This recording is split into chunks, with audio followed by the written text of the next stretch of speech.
Today on the Bass Channel, we're checking out the Legend Neck Thru from Spector.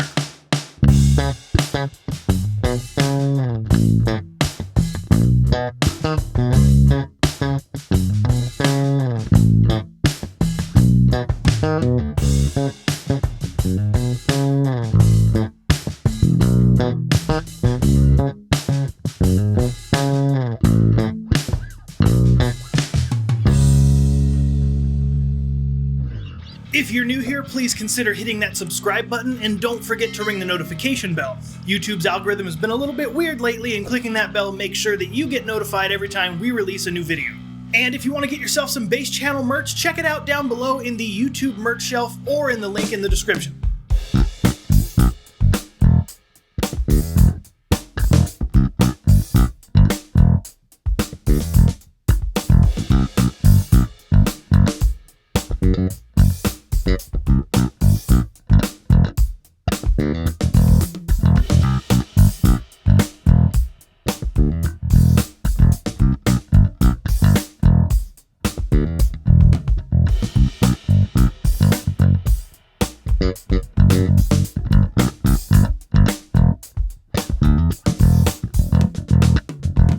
As per usual, I'm going to start by reading some facts off of the website, and then I'm going to give you my opinion on the bass, so if that's something that you're interested in, please stick around to the end, but for now we're going to start by burning down some facts and some specs. The Legend Neck Thru from Spector takes the classic NS body design to the next level with premium materials and high-end Aguilar electronics. The Legend Neck Thru is carved from solid maple and features a uniquely figured high-grade maple top. The solid maple construction of the Legend Neck Thru provides the classic, cutting tone you expect from Spector. The Neck Thru body design provides articulate and even note response and enhanced sustain. The Legend Neck Thru comes equipped with a set of Aguilar PJ pickups and an Aguilar OBP-2 circuit. Additional features like a brass nut and professional-grade hardware ensure that this instrument will provide years of reliability on the road or in the studio. I gotta really give it up to Spector's website. They go very in-depth on all of the specs of the bass, so we're just gonna run down the list, save you some time so you don't have to read it on your own. Starting with the body and wood, the top wood is figured maple where the body wood is solid maple. The neck is a 3-piece maple neck with neck through construction, Pal-Ferro fretboard, 24 frets, dot inlays, brass nut, a nut width of 1.57 inches, and a scale length of 34 inches.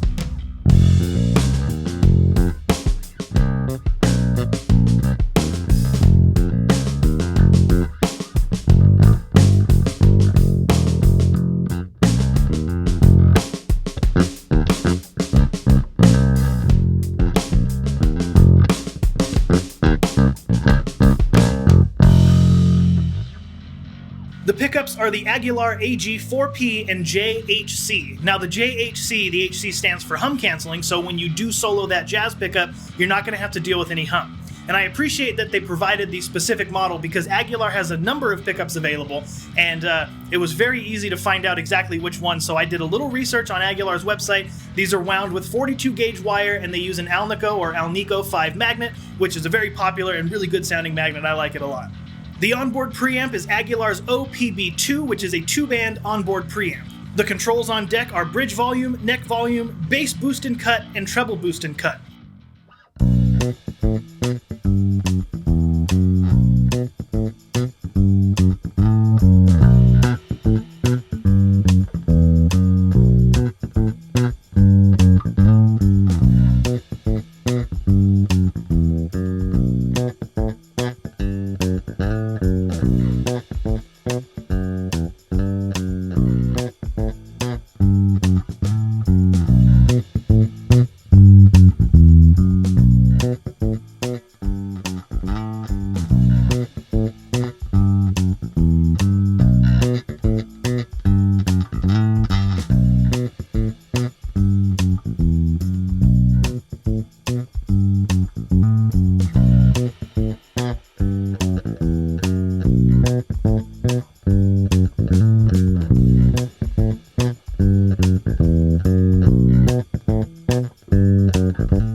In addition to that, the bass is equipped with black hardware, a high-mass locking bridge, and sealed die-cast tuners. From the factory, it comes with nickel strings with a string spacing of 0.7 inches at the bridge. The available finishes are faded blue gloss, or like you see here, walnut stain matte.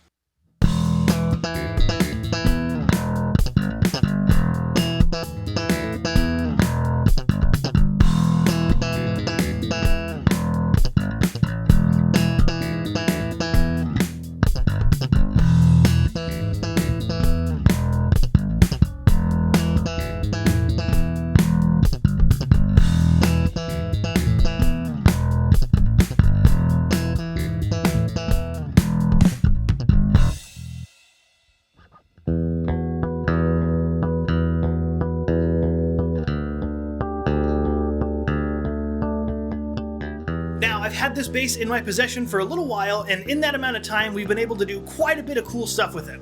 Most notably being our full album bass cover of Master of Puppets. If you haven't checked it out, it's right here, highly recommend it. There's also going to be another link at the end of the video in case you want to stick around and then watch it afterwards. But for right now, we're just going to hear it with bass and drums only. We're going to run it the same way we did in that video, which is into a dark glass vintage ultra. The settings are shown here, so let's just hear just the bass and the drum track.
Loaned the bass to my good friend Jamie Lewis over at thebassist.net, which, by the way, if you go to thebassist.net/bass channel, you can get an exclusive discount off of your first billing cycle.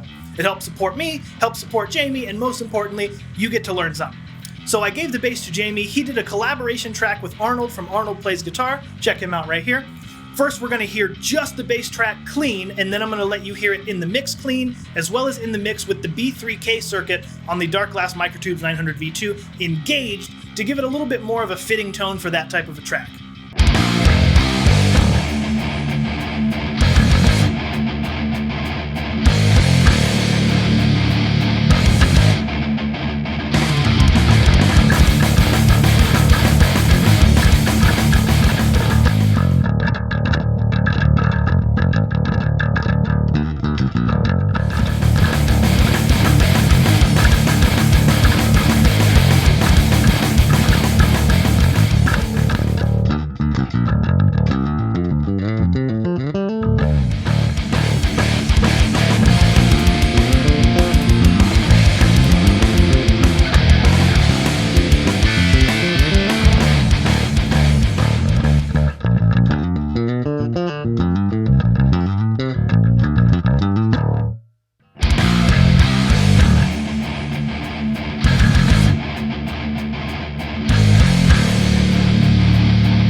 So this bass was crafted in Korea, and to be fair, I've never really had a chance to play the US or European series Spector, so I can't give you an honest, direct comparison. But what I can tell you is that this bass feels incredibly solid. Sounds really good, but more importantly, it feels really good. I do really like the Aguilar PJ. I'm a big fan of the PJ configuration in general, but having that active preamp in there gives it a lot more versatility, makes it a little bit more modern, which I'm personally a fan of more modern sounding basses. Nothing wrong with the classic P, but we've all heard it before, so it's really nice to kind of get something that does a little bit more than the classic tone. I'm not sure exactly what strings come on this, but judging on the colored ball ends, I'm going to have to go with the Dario. So they're probably D'Addario nickel 45 to 105 is my best guess. Again, I don't have anything to confirm that. That's just me going off of my best guess and my experience. I really have nothing bad to say about this bass. It feels great. It sounds great. I always go towards feel more. Tone is a little bit easier to change than construction. So I gotta say, these pickups and this preamp sound amazing. If you've heard the Master of Puppets video like I shared a minute ago, you heard that this through the dark glass preamp can sound absolutely fantastic. Another thing I really do like, I don't know if you noticed, but I'm a little bit of a bigger guy. They put the strap pin not quite center, it's up here. So if you need it to hang a little bit lower or your strap is limited for whatever reason, you can get it to go a little bit lower than you would if it was mounted here. So that's a really cool feature. The only real negative thing I have to say, and it's not even really a ding on Spector, it's a ding on UPS. When the bass arrived, one of the leads to the output jack had come undone. So I opened the cavity, it was really easy to solder back together.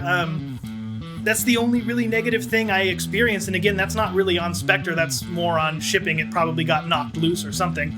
But I don't have anything bad to say about it. It sounds great. I mean, is it for everybody? No. But in general, if you're looking for a more modern, versatile, kind of a brighter tone that works for hard rock, heavy metal, but really, I mean, honestly, a multitude of styles, I think this is a great option. It comes in, I think, right just under $1,000. So they're definitely kind of in that overseas Korean budget market. And as far as, you know, instruments in that price range, this definitely sits at the top. I've played other overseas instruments from a couple other manufacturers that are good, but this definitely beats them as far as the overseas market goes.